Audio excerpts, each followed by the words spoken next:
So hello everyone, welcome back to my channel with another video. So today, बोथोर गोदाननि जावैनाय दैजों उसिफावनाय बा दावगानाय नाफोरखौ सारगासिनो आरो जोंना नै दैमा सेराव मोनसे स्लुइस गेट दङ बेयाव आरोना आंजों दं लोगोसे सासे आब्दुल बिथाङा जे सारगासिनो ओमफ्राय आं ना लाग्रा आरो नै नाया बिथाङा होगासिनो बैयाव बेयाव फिथिख्रि नाफोरा दावबोगासिनो आरोना अलरेडि जों सारखांबाय आरो ना एसे ओमफ्राय मानैसो मोनबाय आरो जेनेबा बांद्राय मोनाखै नैबे फिथिख्रि ना गिदिर गिदिर जोंना बिथां आब्दुला होगासिनो आरो सारनाया ज्रावा ज्रावनो फिथिख्रि नाफोरा गिदिर गिदिर होगासिनो फैनाया थाखै नामा गासिबो जोंना जेया गेसेंद्राय आरोना नायानो फैखवा जोंना फिसा फिसाफोरा फैखाया गिदिर गिदिरासो फैखायो जोंना मासेनो फवासे गाहाम जानायफोरासो फैखायो आरोना ओरैबो सासे दं बिथां आब्दुला जमगासिनो आब्दुल गैरा नङा दे मानसिया बर'आनो ओरैनो आब्दुल होनो आरोना जास्ट जमगासिनो बिथाङा नै जामनानै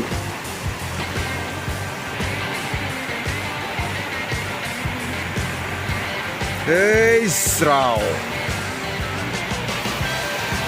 नांखालायबाय बाला जोंना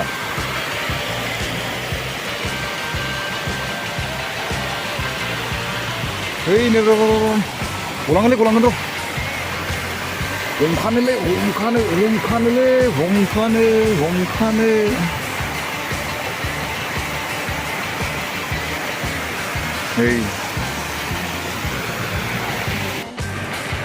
होलायबाय स्राव दामानि नाफोरा बिराद दावगादों आरोना दै गोदान जों जाबदों एकदम फिथिख्रि नाफोरा गिदिर गिदिर दावगासिनो आरोना नांखादोंलै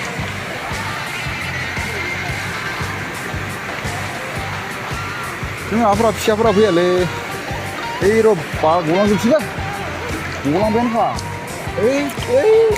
बारलायलांबाबो जायो नालै बे गलांसिगोन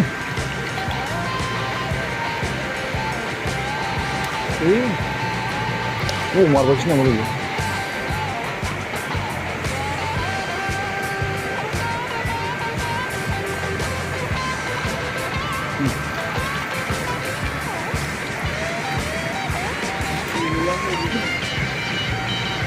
जोंनाव फिसाफोरा फैखाया नाया एकदम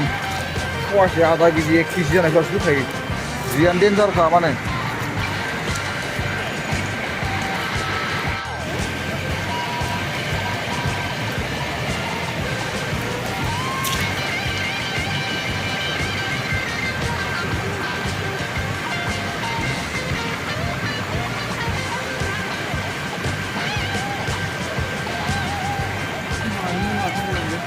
गलांजोब्बाय जोंना गलांजोबफैनाय ना फिसाफोरा फैखाया जोंनाव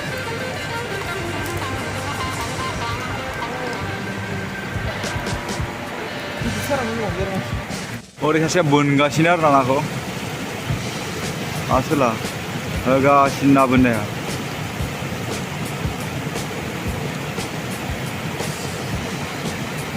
ओइ बिथाङाबो ना बोनसिगासिनो आरो ना दै गोदाननि जावरि नाखौ होगासिनो बिथाङाबो नै मनायाव ना थेंगोना ना मा होनो बेखौ बेनो आरो ना ओमफ्राय दसे ब्रेक भिडिअ जोबजासिम नाया गैला नै खांख्रांसो फैलायनाय जाबाय जोंना जेयाव जोबलांबायलै नाया जोबलांबाय दि मावनावलाय दै गेजेराव बारलांबाय थादों ज्राव दांबावबाय गेजेरनियाव माबे गानथुलास थाइगिर बिबारनि आगै दख'ना गाननानै बोजों थांनानै अनसुलि गोसो फागिलि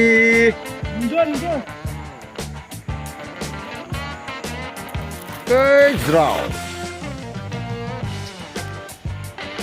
जे सारनायफोरा कुनु मिस्टेक गैया आरोना पुरा 100% गेवखायो आरो जे सारनाया डेन्जार सारखायो ना बे जेयावबाथाय ना फिसा फैखाया आरो ओरैबायदि गिदिर ना नांगौ बाखि खाना सारनाय बायदिसो आरोना जोंना हाग्रा गोजासो फैखादों ना फिसा फैखाया बेयाव डेन्जार जेखा जोंना दायो समा मोनाबायबो आरोना स' जों ना सारनायखौ दोनथ'बाय सारनो बाबाय आरोना गोजांनाय मोनबाय एसे नाया बांद्राय मोनासै एसे मोनबाय आरोना मानैसो आन्था जोंना फैनायाबो लेट जाखादों जों दानोसो फैदों 45 मिनिटसो सारबाय आरोना जोङो फैनायाबो एसे बांबाय एक्चुवेलि मा आंना जेबो बिदि ना सारनाय माने जेबो प्लेन गैयामोन आरो आं आब्दुल्लानाव ओरैनो बेरायनोसो फैदोंमोन ओमफ्राय बेरायनानै माने गाव गैया न' गैखायामोन ओमफ्राय आं जिरायबाय थानाय समाव अखाम गाव फैनानै ओइ ना सारनांगौ बिदि आरो ना दाउ सुदों बैयाव सुखिदावसो ओमफ्राय नंगौ नामा थ' होमबालाय माने आंबो बिदिनो फैबाय दसे एन्टारटेनमेन्ट खालामबाय बिदिनो माने गोसो गैया होमबाबो उपाय गैया माने मोजां मोनखायो आरोना बिदि ना सारनाय माने ना हमनाय आरिखौबो एकदम इन्टारेस्टेड जादों माने बिराद आवगायनिफ्रायनो दाल' नङा जों आवगायबो बिदिनो तामाम ना हमोमोन ज' जायो थ' दाबो जों बिदि हुदाखौ गारनो हायाखै स' हेल' एभ्रिवान मैयाथ' भिडिअखौ बानायफिननाय जायाखिसै स' दिनै फैलायबाय माने बिथाङा आब्दुल्ला खुसिया सादों आरोना फुंनिफ्रायनो बिथाङा दिनै खुसिया बोनथिंगासिनो मोनबाय आरो मा दानि मासे मोनबायबो ओमफ्राय नैबे खुसिया अरदों आरोना एबारबो लावखाबाय माथो इयो खुसिया नै लावनानै थाखाबाय बिदि आरोना गाव गुदुंथिंनिफ्राय ओंखारनानै थैलायना दं आरोना होबाय दिनै आसोला फुङावनो मानो माने बोथिया नांथानो एल'गासिनो आरोना आब्दुल्ला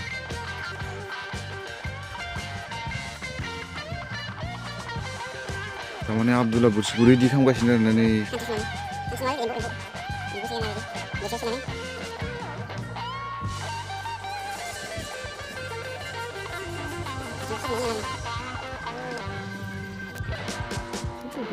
आब्दुल्ला एल'लायबाय सुहरलायबाय आरोना थुब्र'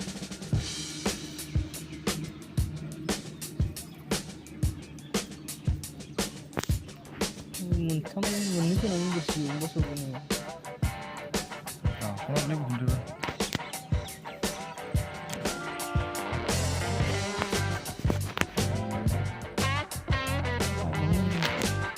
खुसियाखौ जों सानानै फैबाय ओमफ्राय दासान्दि माने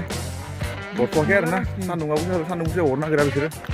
थ' सानानै दोनबाय आरो भिडिअखौलाय माथो गोलाव खालामनो लोगो मोनगोन थाबैनो गोदान भिडिअजों लोगोसे टिल देन बाय बाय थेंक्स फर वाचिं